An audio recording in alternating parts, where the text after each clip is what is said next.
Hello friends, आज के कुछ इम्पोर्टेंट करंट अफेयर्स को डिस्कस करते हैं। स्टार्ट करते हैं हम कुछ बैंकिंग अवेयरनेस के साथ। पहला पॉइंट दे रखा है Paisabazaar .com ties up with RBL bank to offer credit card. Paisabazaar .com क्या है? एक डिजिटल प्लेटफॉर्म है जिसने क्या किया है, आरबीएल बैंक के साथ टाई अप किया है ताकि वो क्या ऑफर कर सके, पीओडी ऑफर कर सके। क्रेडिट कार्ड होता है, पीओडी बोले तो क्या, पैसा ऑन डिमांड। तो इसके बारे में कुछ बेसिक्स इन्फॉर्मेशन लेते हैं आरबीएल बैंक के बारे में। इसका फाउंडेशन हुआ था 1943 में। हेडक्वार्टर इसका मुंबई है। एमडी एंड सीईओ की बात करें तो राजीव आहूजा जी हैं और टैगलाइन इसका क्या है, अपनों का बैंक। नेक्स्ट पे मूव करते हैं। नेक्स्ट हमारा है एक ऑबिचुरी से रिलेटेड है। राहुल बजाज काफ़ी ही फेमस पर्सनालिटी हैं। ये क्या रह चुके हैं, फॉर्मल चेयरमैन रह चुके हैं बजाज ऑटो के, जो कि हाल ही में इनका निधन हो गया 83 ईयर्स के एज में। Alright, veteran industrialist and head of Bajaj group Rahul Bajaj passed away on Saturday. ये इनको निमोनिया हो गया था और फिर कुछ कार्डियक प्रॉब्लम था, हार्ट से रिलेटेड कुछ इशू था, कुछ दिनों से हॉस्पिटलाइज्ड थे। तो ये हमारे लिए काफ़ी इंपॉर्टेंट होगा। ये राहुल बजाज जी क्या थे, बजाज ऑटो के फॉर्मर चेयरमैन थे। नेक्स्ट है हमारा, ये भी ऑबिचुरी से ही रिलेटेड है। नोबेल विनिंग को डिस्कवरर ऑफ एचआईवी को डिस्कवर करने में ये काफ़ी हेल्प किए थे, जिनका नाम क्या है, ल्यूक मोंटागनेर। इनका भी हाल ही में निधन हो गया है। ये वायरोलॉजिस्ट थे जिन्होंने 89 ईयर्स की उम्र में इनका देहांत हो गया है। ये एड्स को डिस्कवर करने में काफ़ी हेल्प किए थे। तो discovery of AIDS HIV began in Paris in January 3, 1983। HIV को लेकर के इसकी जो शुरुआत हो गई थी, मतलब उसको डिस्कवर करने की शुरुआत हुई 1983 से ही शुरू हो गई थी। तो इनमें उसको डिस्कवर करने में इनका काफ़ी ज़्यादा योगदान रहा था, इसलिए इनको नोबेल प्राइज़ भी मिला था। किसके लिए? एचआईवी के खोज में को डिस्कवरर के रूप में ये प्रेजेंट थे। तो हाल ही में इनका देहांत हो गया। नाम याद रखना है, ल्यूस मोंटेग्नियर। नेक्स्ट हमारा आता है, president Ramnath Kovind inaugurates politically significant Darbar hall at Raj Bhavan. ये काफ़ी इंपॉर्टेंट न्यूज होगा। हमारे मुंबई में क्या किए हैं, हमारे जो प्रेसिडेंट साहब हैं, इन्होंने वहाँ के जो राजभवन है, राजभवन क्या होता है, गवर्नर का ऑफिशियल रेसिडेंस होता है और जो वहाँ के राज्यपाल होते हैं उनका एक आवास होता है, उसी में क्या किया गया है, एक दरबार हॉल का एक शुरुआत किया गया है। इसमें क्या किया जाएगा, president of India Ramnath Kovind has inaugurated new दरबार हॉल एट राजभवन मुंबई। राजभवन एक गवर्नर लोग के रहने का एक ऑफिशियल हाउस होता है। Construction of Darbar hall has been done keeping heritage building features in act. इसमें क्या किया गया, जो दरबार हॉल है, जो हमारी जो संस्कृति है, हेरिटेज है, उसको ध्यान में रखते हुए इस दरबार हॉल को बनाया गया है। It is build keeping modernity according to the need of the times while keeping tradition alive. इसमें बहुत सारा आधुनिकता का भी परिचय दिया गया है, मॉडर्निटी को भी इसमें ऐड ऑन किया गया है, बट इसके साथ साथ जो हमारी जो परंपरा है, जो ट्रेडिशन है, उसको भी जीवित रखते हुए इन सारी चीज़ों के कंस्ट्रक्शन में ध्यान रखा गया है। इसमें क्या होगा, method of connecting with people through जनता दरबार by public authorities is becoming popular. इसमें क्या होगा, आजकल जनता दरबार के माध्यम से लोगों तक, आम जनता तक पहुंचने का एक बेस्ट मेथड है। आजकल जनता दरबार लगा दो, वहाँ पे बहुत जो कोई भी जनता है वहाँ पे जाता है, अपनी समस्या को बताता है। तो ये लोगों के साथ कनेक्शन बनाने का, कनेक्ट करने के बड़ा ही अच्छा मेथड बना है, बिकमिंग पॉपुलर हुआ है। दस दिस दरबार hall is a symbol of new India, new Maharashtra and vibrant democracy. इससे क्या होगा, ये जो दरबार हॉल बना हुआ है, ये आपका सिंबल होगा किसका, एक नए इंडिया का, नए महाराष्ट्र, और महाराष्ट्र की जो हमारे देश की जो डेमोक्रेसी है, महाराष्ट्र की डेमोक्रेसी है, उसको वाइब्रेंट और मजबूत बनाने में ये काफ़ी मदद करेगा। तो हम लोग को याद क्या रखना है, हमारे जो प्रेसिडेंट साहब हैं, इन्होंने हाल ही में क्या, राजभवन जो कि मुंबई में, महाराष्ट्र में, उसमें एक दरबार हॉल का शुभारंभ किया है। नेक्स्ट है हमारा, union minister Nitin Gadkari inaugurates 14.5 kilometre rail cum road bridge over the Ganga river at the Munger in Bihar. ये बिहार के लिए काफ़ी अच्छा इंपॉर्टेंट न्यूज हो सकता है कनेक्टिविटी को लेकर के। तो हमारे जो यूनियन मिनिस्टर नितिन गडकरी जी हैं, उन्होंने एक रेल कम रोड ब्रिज, इसमें क्या होगा, मतलब रेल ट्रेन भी चलेगा और क्या है, हमारा जो नॉर्मल ट्रांसपोर्ट होता है, जो बस गाड़ी वगैरह, जो 4 व्हीलर्स वगैरह, 2 व्हीलर्स, वो भी चलेगी। तो ये क्या है, दोनों एक साथ ब्रिज है, ये रहा और ये रहा, इसमें दोनों यूज होगा। तो इसका डिस्टेंस कितना है, 14.5 किलोमीटर होगा। किस नदी पे बनाया गया है, गंगा नदी पे बनाया गया। कहाँ पे, मुंगेर में, जो कि आता है हमारे बिहार में। Union minister for road transport and highways Nitin Gadkari inaugurated the 14.5 kilometre long rail cum road bridge over Ganga river eight Munger, जैसा कि मैंने बताया। थ्रू द वीडियो कॉन्फ्रेंसिंग के जरिए इस यहाँ पे इसकी उद्घाटन की गई, एक तरह से इनागुरेशन किया गया। ये अगर पूछा जाए, the bridge has been constructed on NH 333B पे इसका कंस्ट्रक्शन हुआ है at the cost of 696 crore rupees. Total लागत कितना है, टोटल आउटले कितना है, 696 करोड़ रुपीज़ इसमें लगा है।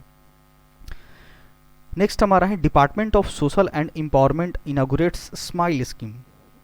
स्कीम के दृष्टिकोण से काफ़ी इंपॉर्टेंट होगा स्माइल। स्माइल का फुल फॉर्म यहाँ पे दे रखा है, support for marginalised individuals for livelihood and enterprises. Alright, यहाँ पे देखा जा रहा है कि ये जो सोशल हमारा जो डिपार्टमेंट है, social department of social and empowerment, इसने स्माइल नामक स्कीम लॉन्च किया है। इसका एम क्या रखा गया है, to provide welfare measures to the transgender community and people engaged in the act of begging. अब उन लोगों को ध्यान रखा जाए जो ट्रांसजेंडर हैं और जो किस चीज़ में एंगेज्ड हैं, किस चीज़ में लिप्त हैं, वो भीख मांगने में, बेग करने में वो लिप्त हैं। तो उन दो कम्युनिटी को खास करके इसमें ध्यान रखा गया है। The scheme includes 2 central sector सब स्कीम्स। अब इसमें भी 2 स्कीम्स आता है, कौन कौन, एक comprehensive rehabilitations for welfare for of transgender person. इसमें क्या होगा, ट्रांसजेंडर जो लोग होते हैं उनको रिहेबिलिटेशंस की सुविधा मुहैया कराई जाएगी, एक तरह से उनको रहने का घर, उनका जो लाइफ स्टाइल जीने का तरीका को और बेहतर बनाने के लिए इस पर काम किया जाएगा। और सेकंड है, इसी का दूसरा पार्ट क्या है, comprehensive rehabilitation of person engage in the act of begging. मतलब खास करके जो स्माइल स्कीम लाया गया है department of social and empowerment के द्वारा, तो एक ट्रांसजेंडर पर्सनस पे और जो लोग बेगिंग करते हैं, जो भिखारी हैं, बेगर हैं, उनको लिए काफ़ी ये इम्पोर्टेंट होगा। रिहेबिलिटेशन सेंटर ओपन कराया जाएगा। इन सारी स्कीम में कितना खर्च आने वाला है, 365 करोड़ रुपए खर्च आने वाला है। ऑलराइट, नेक्स्ट हमारा है union agriculture minister addresses 60th convocations of ICAR-IARI New Delhi.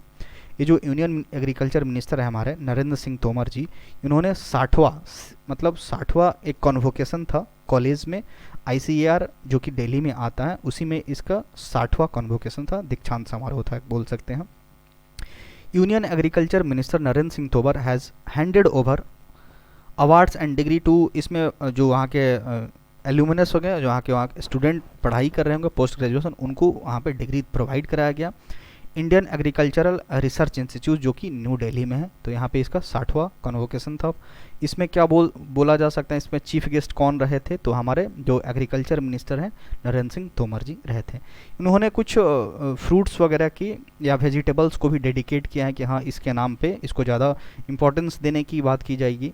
तो 2 वेराइटीज़ मैंगो की बात इन्होंने की है, पूसा लालिमा करके एक मैंगो की वेराइटी है, पूसा श्रेष्ठ करके हैं, ब्रिंजल की वेराइटी हैं, पूसा वैभव, ये सारी चीज़ें यहाँ पे दे रखा है।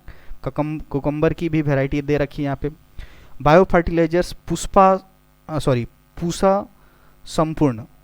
संपूर्ण नामक एक बायो फर्टिलाइजर का भी एक मतलब से रिलीज किया गया है, इसको सबके सामने लाया गया है। डेवलप्ड किसके द्वारा किया गया, माइक्रोबायोलॉजी के द्वारा, एक डिवीजन है डिवीजन ऑफ माइक्रोबायोलॉजी, उसके द्वारा एक बायो फर्टिलाइजर्स का रिलीज किया गया जिसका नाम क्या रखा गया है, पूसा संपूर्ण।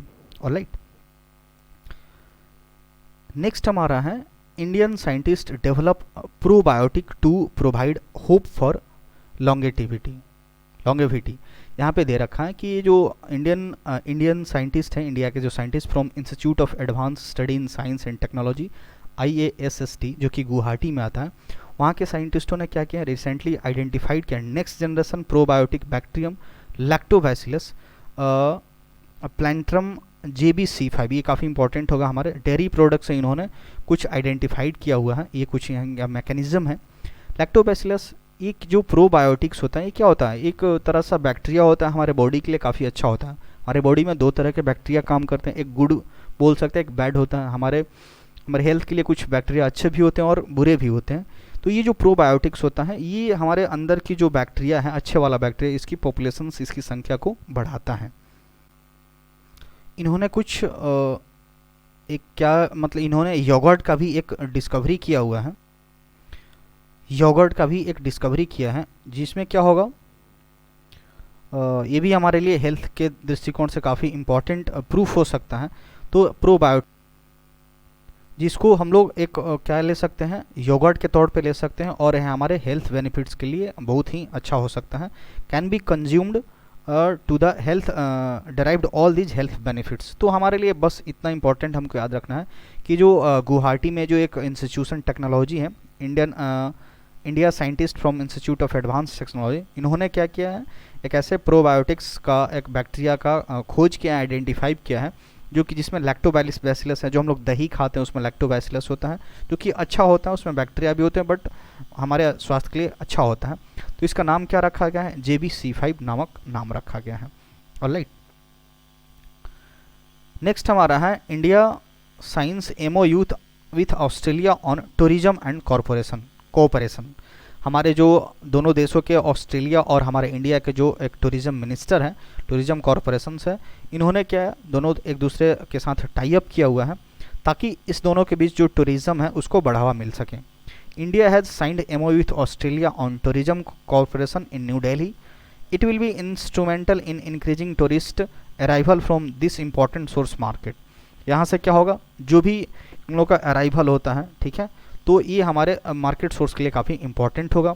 Australia is the most important tourism generating market for India. Australia क्या है, हमारे इंडिया के लिए काफ़ी बहुत ही ज़्यादा इंपॉर्टेंट है मार्केट को जनरेट करने में। Under the MOU this meeting of joint working group meeting on tourism between India and Australia have conducted. तो हमारे देश के जो भी यहाँ से टूरिज्म मिनिस्ट्री होगा और ऑस्ट्रेलिया के, दोनों ने एक समझौता किया है, ताकि ये क्या हो सके, इस दोनों के बीच जो मार्केट वैल्यू बढ़ सके, मार्केट का जनरेशन अच्छे से हो सके।